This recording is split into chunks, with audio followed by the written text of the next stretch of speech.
To turn on LDAC on POCO X8 Pro for your headphones or earbuds, go to the settings for the first, open Bluetooth, and just simply make sure that you are connected with your device. As you can see now, we have to click on this arrow and we have to scroll all the way down for LDAC.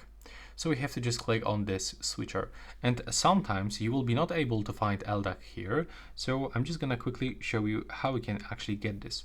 So for me, I have Huawei earbuds. I have to download the Huawei AI Live application that allows me to change the sound quality mode. So if you cannot find LDAC as default in the Bluetooth settings, you will have to also download application for your device from official developer website.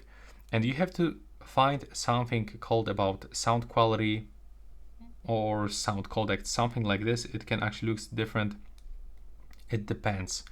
Now as you can see, I can find earbuds settings, the sound quality mode. I have to switch into the sound quality mode instead of the connection quality mode. And this will actually allows me to get LDAC enabled in the Bluetooth settings.